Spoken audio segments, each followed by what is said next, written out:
Back in the late 70s, when I was still field trialing, I had a lot of dogs in my kennels. I had been training full time for about 8 years, and there was no trainers in North Louisiana except one other trainer. I say that does give us two, and no trainers in South Arkansas. And so I was filling up with a lot of dogs, and matter of fact, I was getting a lot of newspaper articles because it was of public interest of training dogs, because I had trained the dogs for a couple of pro football players and one of the best pitchers for the New York Yankees.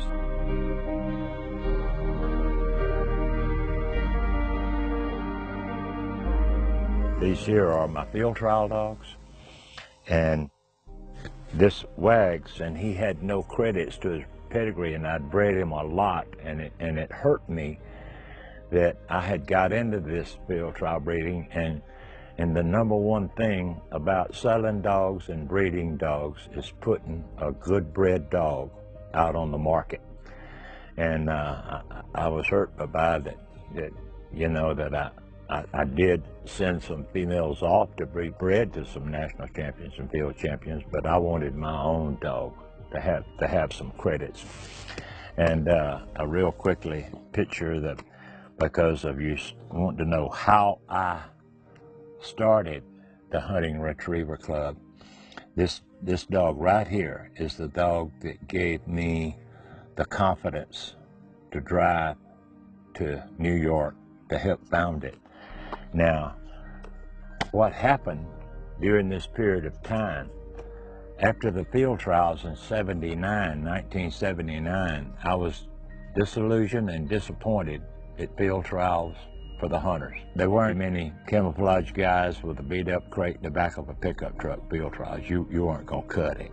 You got a lowly gun dog, and that's the way it was treated. So I walked away. I walked away from field trials in 1979, and I started a gun dog club in Ruston, Louisiana.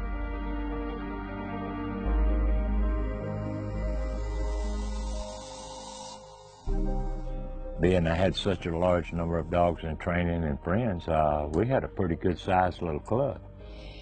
In about 1982, Bill Tarrant for Field and Stream wrote an article called The Mechanical Dog. When he wrote that article, The Mechanical Dog, it rung the nation. A lot of people read that. And Dick Walters, that had Water Dog, he was the dog editor of Gun Dog magazine.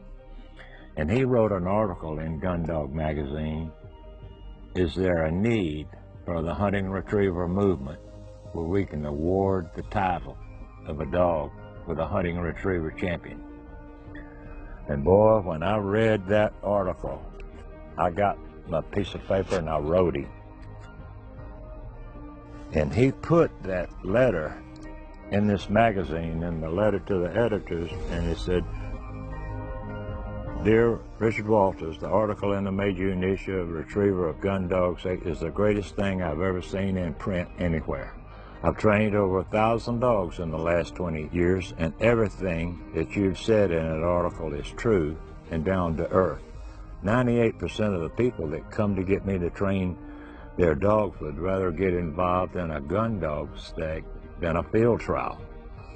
They want a hunting dog that they can love and work with them, not a field trial machine. Congratulations, your magazine is truly a work of art. And I signed it, Omar Driskill, North Central Louisiana Retriever Club.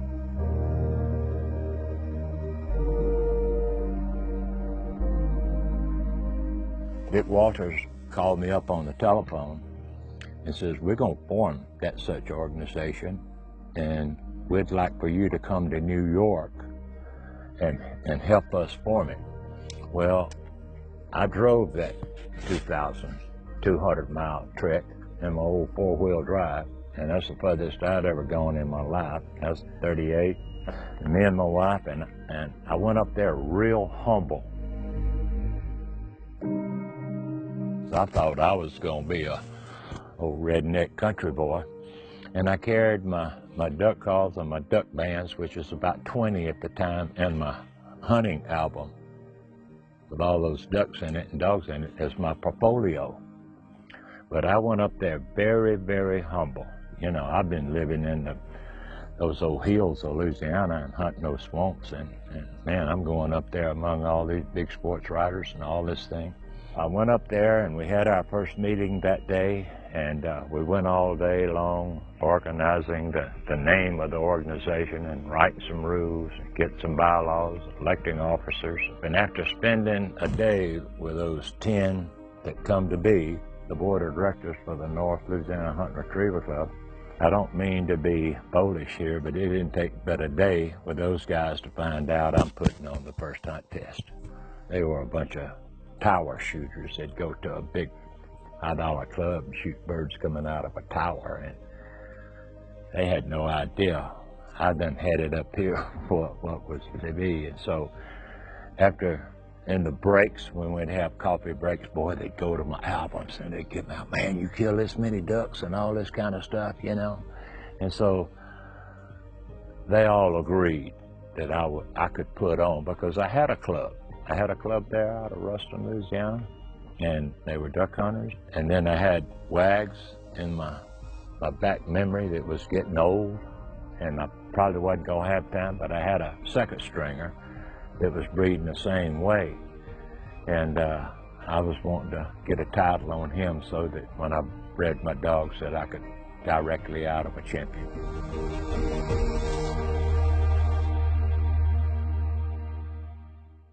The NORA board of directors had all agreed after that first initial meeting that I was to put on the first hunt test in the nation down in Arcadia, Louisiana, right outside of Ruston.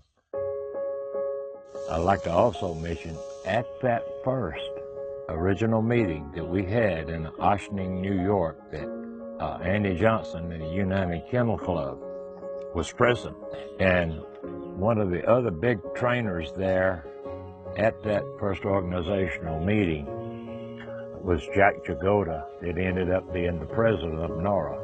And Andy sat there in between Jack Jagoda and myself, and he asked Jack, he said, Jack, would you rather have a field champion or a hunt and retriever champion? And Jack said, shoot, man, I want a field champion. That's worth $20,000. And he turned to me and he said, Omar, he said, what did you rather have? He said, you rather have a field? I said, man, I want a hunting champion. I said, I got a hunting champion. They said, there's not no title on his name. I went back and I told all my club and started getting ready, and to have everybody sort of know where we were at in 1983. This was 33 years ago. There were no cell phones. There were no internet. All we had was the telephone. It was word of mouth and newspapers. We scheduled in the fall of 1983 to put on the first hunt test in the nation, and we got on the phone, we talked to our friends, and I'd already gone down and started a club in Alexandria with a hunting dog club, telling them about this thing to be.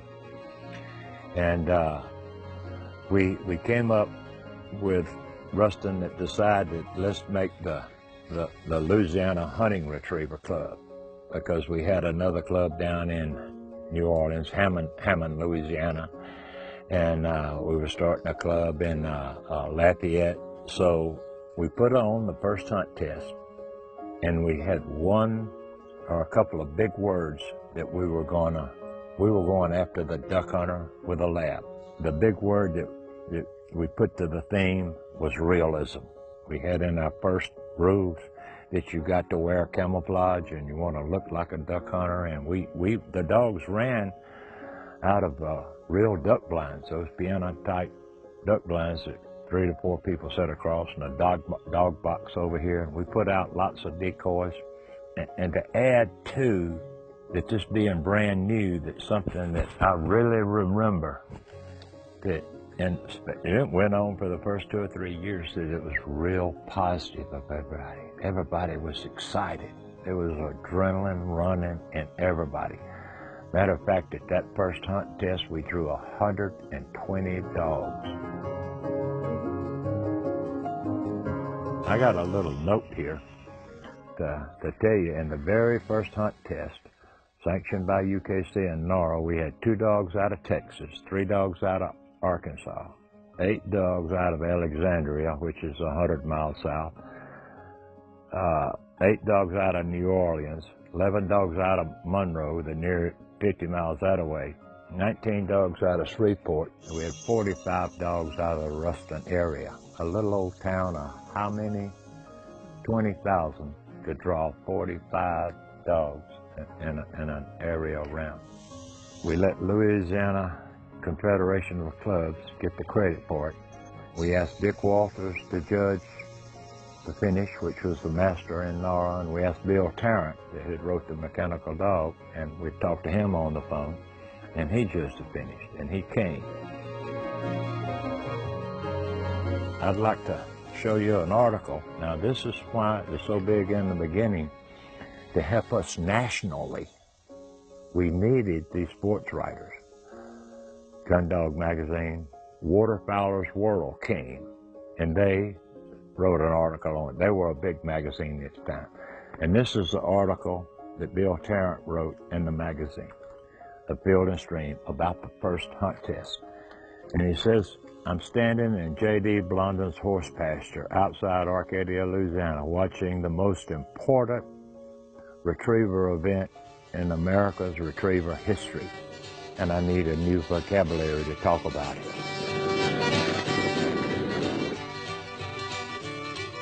Welcome, bird and duck hunters. What you're about to see is the most exciting thing that has ever happened to the American bird hunter and his retriever. Out of this article right here, this is hard to believe.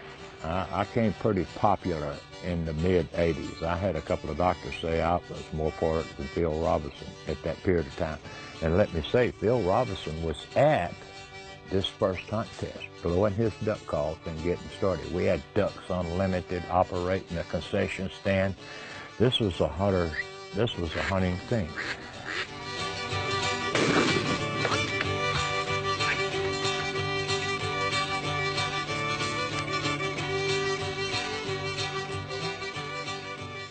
Over this period of the mid-'80s, I had 31 major magazines in Field and Stream, Outdoor Life, Sports Appeal. But on this first article, on the first hunt test, I got 400 letters in the mail. We put my name and address at the bottom, because there was past field trialers from 5 years, 10 years, 20 years, 30 years had walked away from field trials like I did, saying, I don't have the time and the money. And so there was a lot of others that had read this. This was the monster. This is the one that broke it all open. This is the one that Bill Tarrant was award-winning. He won more awards as a gun dog editor with Field Stream than any other deal. And he stayed in my house with my home on Driskill Mountain, and we become good friends and working closely with me. And he gave me so much knowledge. And the one great thing that he brought to me that we had to care from the beginning is what all we do is it the betterment of the breed. What we're doing is it the betterment of the breed. This is what I had to carry with me and to preach to all those kids, that the duck hunter before this was getting his dog from a friend or a newspaper. And it just like me, my very first lab out of college, the guy told me the dog was registered, and I never saw the papers. So the duck hunter did not know how to get a good bred dog. So we had to keep the betterment of the breed, and having Wags. Wags was out of a national champion, Guys Bitterroot, luckily, and out of field champion Mama Lady of the Wake, and a good back terrier. But I was breeding the daylights out of Wags with no credits to his deal, and also Char. And then AKC called Nora and said, wait, we think we might want to talk to you, but we can't give you a champion, and we can't let you handle a gun. And so I flew back to New York, and we had the big long meeting, and I think I covered a little bit of this with Dick Walters. And it was 10 board of directors, and I was the only one to vote no. And I come back and I accepted the fact that Nora was going to go with AKC, and so I went to the local field trial club 30 miles from Ruston, Monroe, that I'd helped start it, friends. I started that club with Danny Farmer, which was a big all-time pro. Danny was my friend. John Parrott come out, trained with me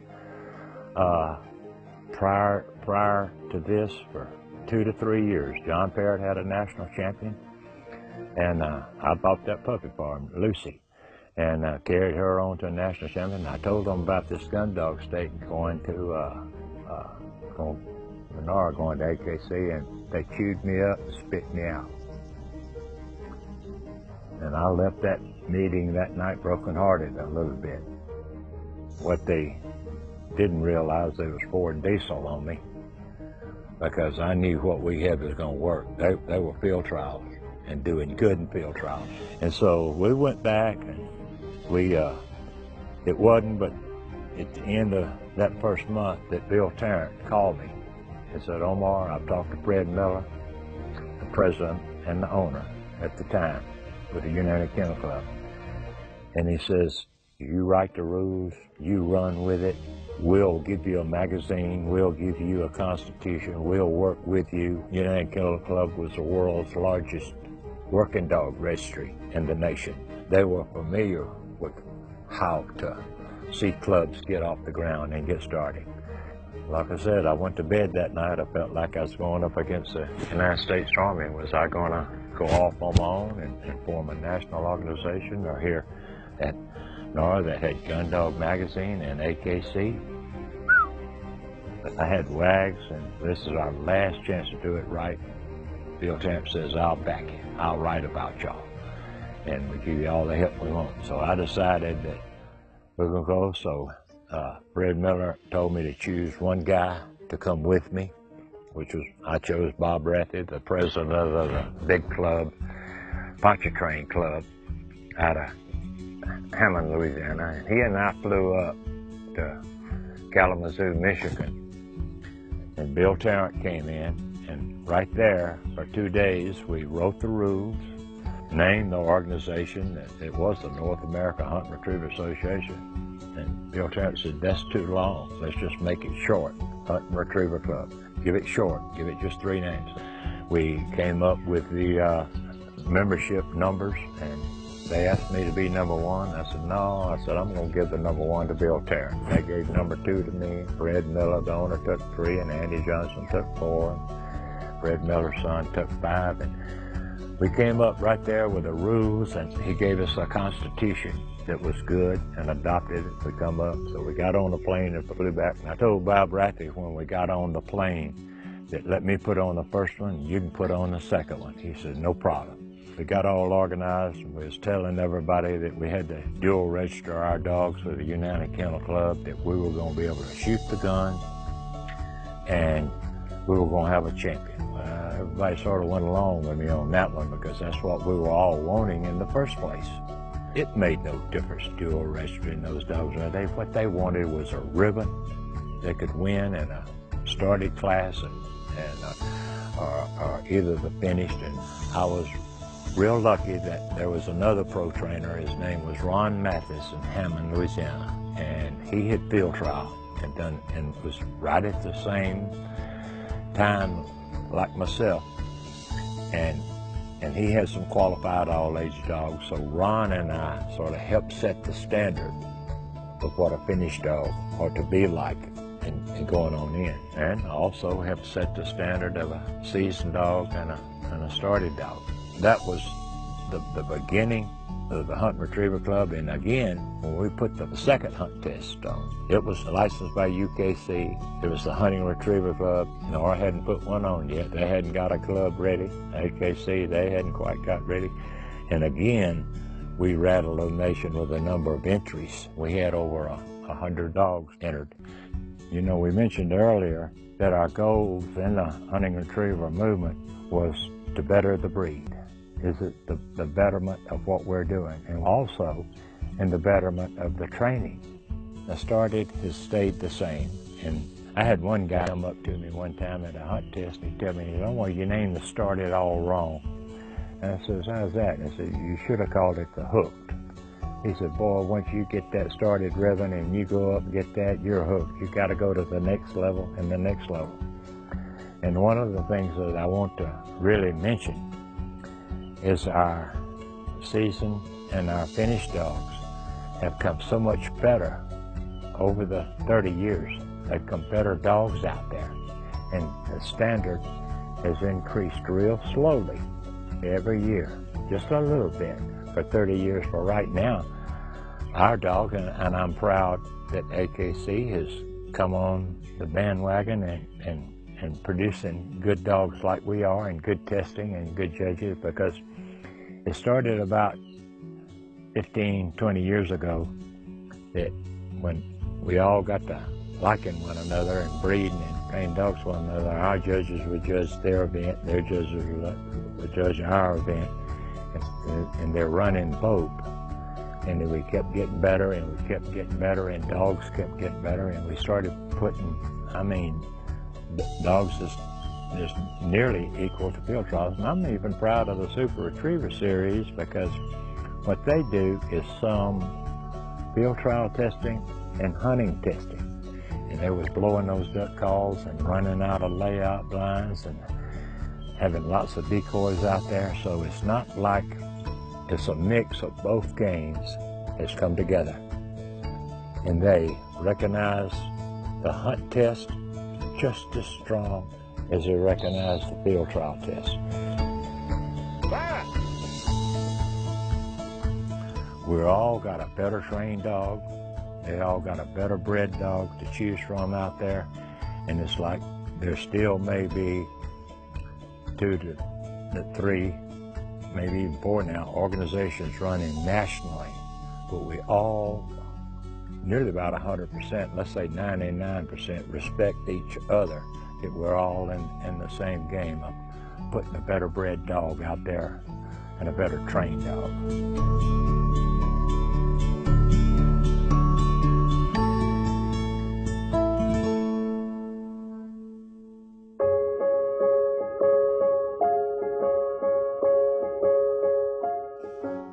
All right. I love that. All right. That Hey, was awesome. Hey, I'm wait, glad they I don't did. want him to move yet. Do you have anything else you want to? Nah, I think we just about covered it. I got to mention about WAG.